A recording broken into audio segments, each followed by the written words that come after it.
Olá pessoal, meu nome é João Lucas e eu vou dar início à apresentação deste trabalho, que teve como tema Estudos de Impacto Ambiental e que foi realizado também pelo Carlos, pela Camille e pela Lilith, os quais apresentarão mais adiante.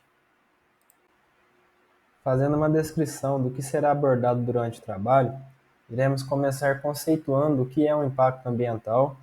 Na sequência, veremos uma linha do tempo dos principais acontecimentos políticos ambientais no mundo e no Brasil, seguindo com métodos de avaliação de impactos ambientais e com o processo propriamente dito de avaliação de impacto ambiental. Posteriormente, veremos os estudos passíveis de avaliação de impactos ambientais e exemplos práticos de casos de estudos de impactos ambientais. Ao se realizar uma busca na literatura, encontramos diferentes conceitos sobre o que é um impacto ambiental, mas basicamente o impacto ambiental se refere a qualquer alteração física, química ou biológica de um ambiente, proveniente de alguma atividade humana, como podemos observar nas imagens. Vemos o descarte incorreto de resíduos sólidos em corpos d'água, acarretando na poluição dessas águas, também a eliminação de gases para a atmosfera, causando a poluição da mesma. Vemos também casos de desmatamento e queimadas, sendo estes dois últimos comuns, na prática da agricultura, infelizmente.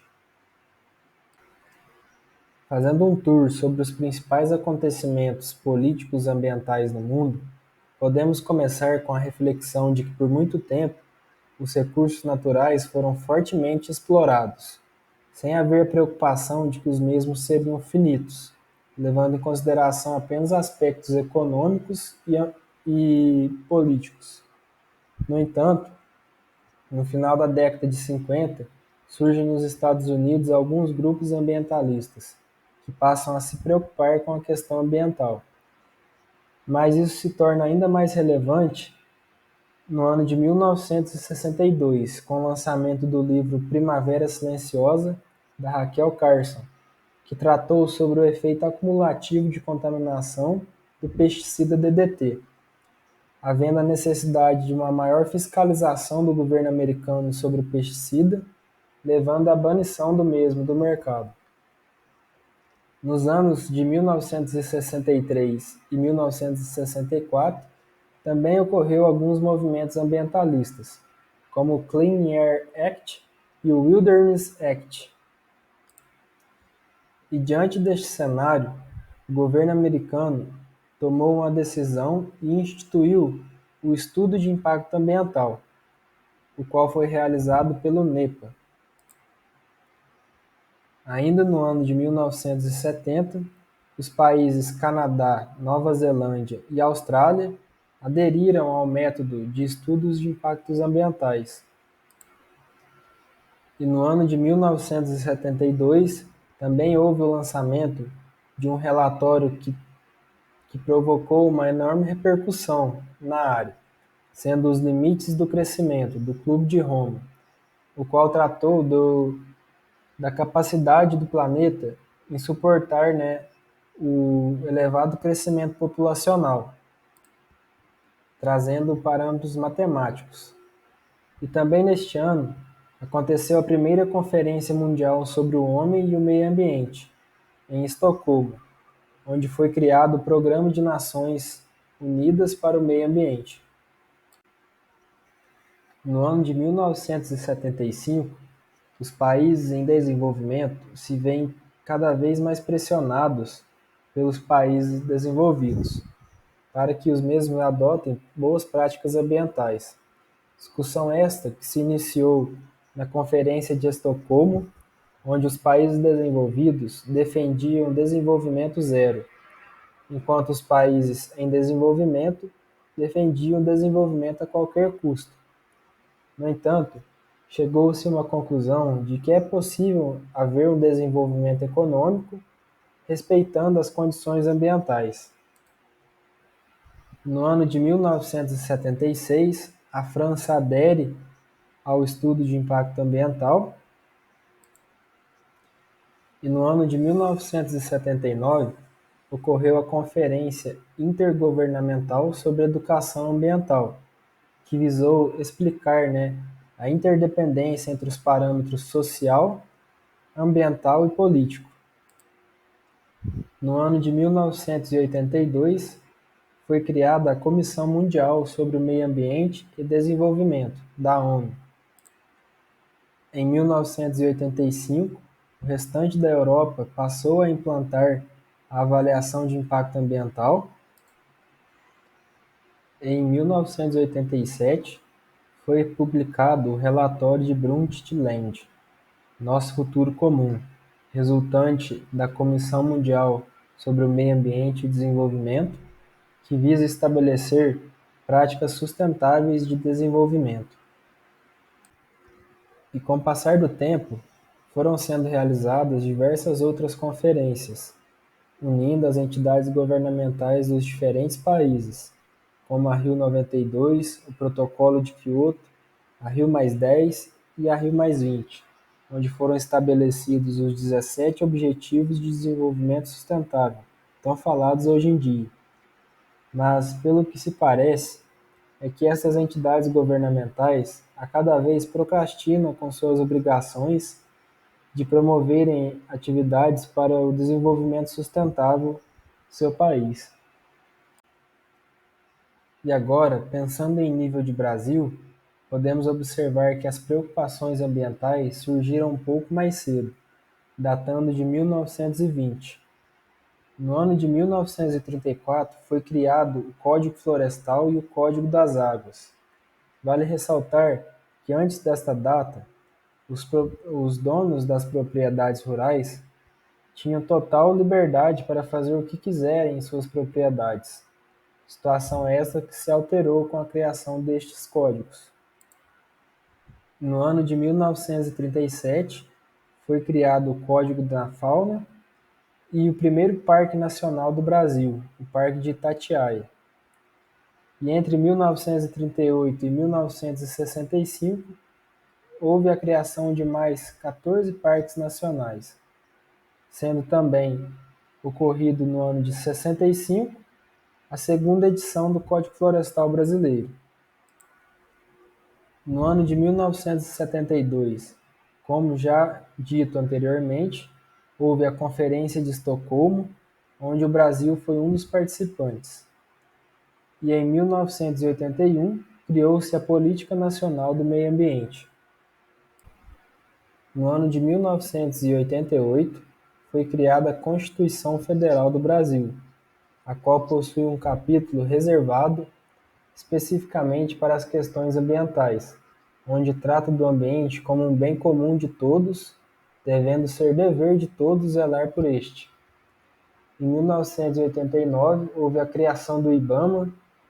Em 92, criou-se o Ministério do Meio Ambiente e houve a ocorrência da Rio 92, como já comentado. Também, como já foi dito, em 97 houve o Protocolo de Quioto, mas no Brasil houve também a criação do Plano Nacional de Recursos Hídricos. E em 1998 houve a instituição da Lei de Crimes Ambientais. A partir deste ano, impactos gerados ao meio ambiente passam a ser considerados crimes e não mais contravenções penais. No ano de 99, houve a definição da Política Nacional de Educação Ambiental e em 2000 houve a instituição do Sistema Nacional de Unidades de Conservação. No ano de 2002, o Brasil participou da Rio+10 em Joanesburgo e em 2006 houve a criação do Serviço Florestal Brasileiro, que dentre os demais objetivos visa estimular a prática de atividades florestais sustentáveis. Em 2007 houve a criação do ICMBio e em 2010 a criação da Política Nacional de Resíduos Sólidos.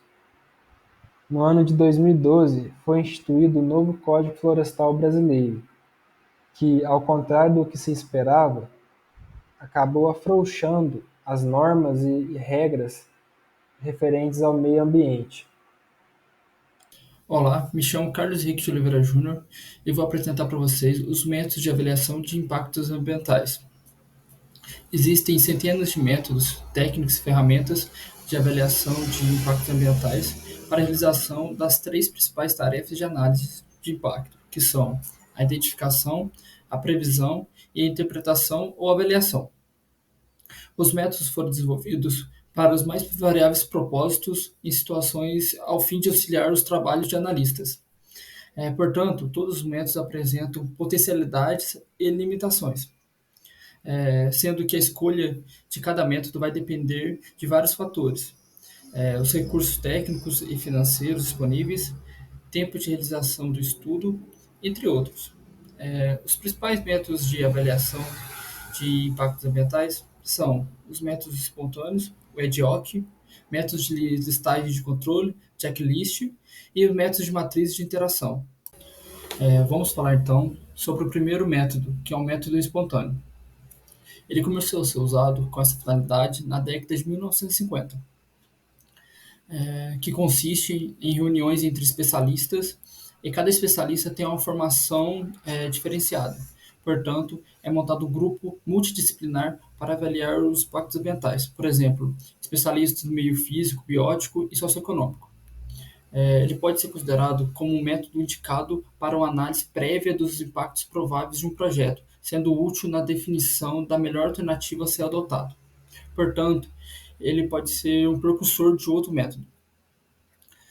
Como aplicação, ele tem uma avaliação rápida. Já de vantagens, ele é rápido e de baixo custo. Porém, ele apresenta uma desvantagem, que é o alto grau de subjetividade. Então, outro método bastante utilizado na avaliação de impactos ambientais é o método de listagem de controles, ou também conhecido como checklist. Esse método é uma evolução natural do método espontâneo, que apresenta uma relação dos impactos mais relevantes de um empreendimento, podendo associá-los às características ambientais afetadas às ações que os provocam. Essas listagens podem constar de uma simples relação de impactos ou uma comparação entre diversas alternativas para um empreendimento. Essas listagens podem ser apresentadas também na forma de questionários. Falando sobre a aplicação ele pode ser como um diagnóstico ambiental ou até uma comparação de alternativas. Como vantagens, ele tem uma maior memorização de todos os fatores, porém, ele não identifica impactos diretos e indiretos, características temporais e as dinâmicas dos sistemas. Na tabela esquerda, podemos simplificar um checklist através de um questionário de impacto de um projeto sobre vetores de doenças. Então, podemos notar questões para ser aplicada e posteriormente ter o resultado desses impactos ambientais. Uma outra opção, o exemplo da tabela direita, onde temos na primeira coluna o impacto ambiental e nas outras colunas a fase do projeto. Por exemplo, o planejamento na fase de planejamento, vamos ter melhoria da economia local e regional. Portanto, tal planejamento pode trazer benefícios ou não da qualidade da economia local e regional. O método mais utilizado e o mais conhecido é o método de matrizes de interação. Esse método associa as ações de um empreendimento às características ambientais de sua área de influência através de uma listagem bidimensional. Na quadrícula de interseção dos dois eixos, são assinalados os impactos ambientais que devem ocorrer, avaliando-se os mesmos quanto ao tipo, magnitude, duração, entre outros. Como aplicação, ela pode ser utilizada identificando os impactos diretos. As vantagens dela, ela possui uma maior visualização, simplicidade e baixo custo. Já a desvantagem, ela não identifica impactos diretos, características temporais e dinâmicas dos sistemas, subjetividades na magnitude. Oi, gente! Meu nome é Camille e eu vou apresentar para vocês agora o processo de avaliação de impactos ambientais. O processo de avaliação de impactos ambientais é constituído por uma vertente política, jurídica e institucional. E ele é composto por 3 etapas, que é a seleção e triagem, determinação do escopo e pós-aprovação. Então, na etapa inicial, que é a seleção e triagem, ela consiste na análise da proposta pelo órgão ambiental que definirá se o empreendimento requer um licenciamento ambiental ou não. Então, como a gente pode ver aqui na imagem, a gente tem ali se não, incerto e sim. Então, se sim, ele vai precisar do licenciamento ambiental.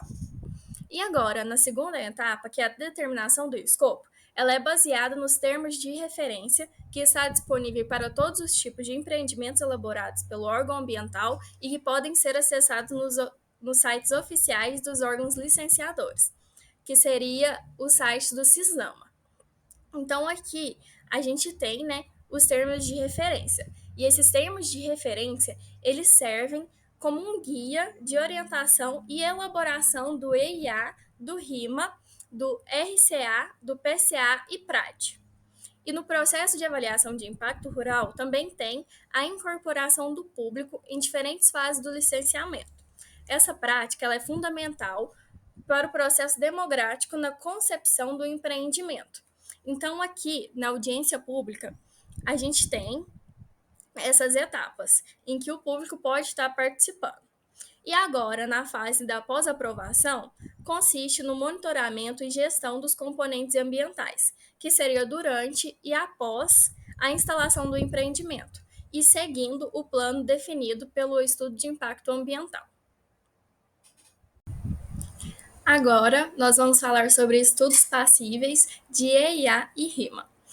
O estudo de impactos ambientais, ele é institucional, técnico, científico. E agora eu vou explicar para vocês quais são as etapas do processo de estudos de impactos ambientais.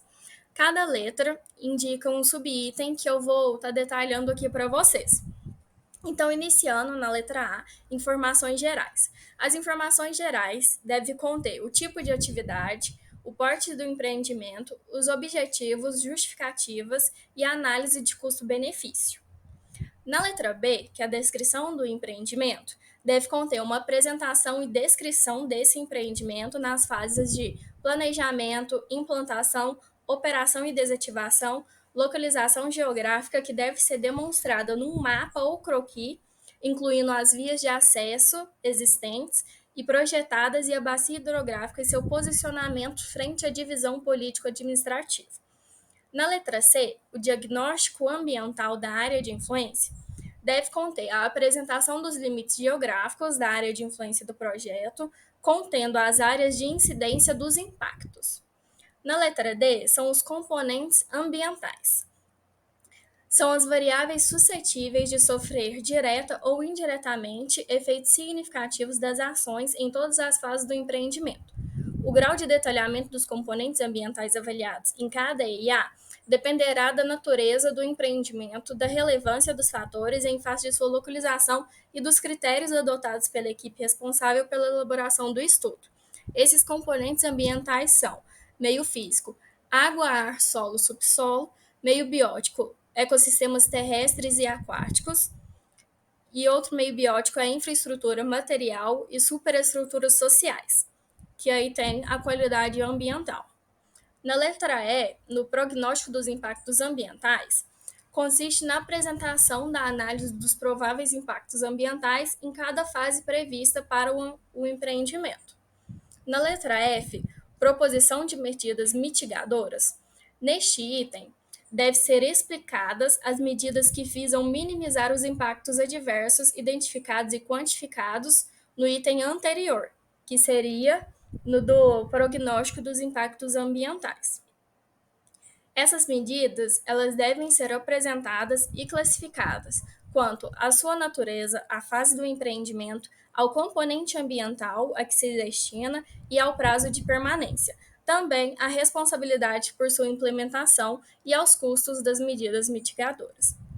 Na letra G, o programa de acompanhamento e monitoramento. Essa fase ela deve ser priorizada à maximização dos impactos positivos e a solução mitigação dos impactos negativos detectados no prognóstico. E na letra H, que é a letra final, seria o relatório ambiental, o relatório de impacto ambiental, o RIMA, que ele reflete as conclusões do EIA com a apresentação das informações técnicas expressas em linguagem acessível ao grande público, ilustradas por mapas em escalas adequadas, quadros, gráficos ou outras técnicas de comunicação visual.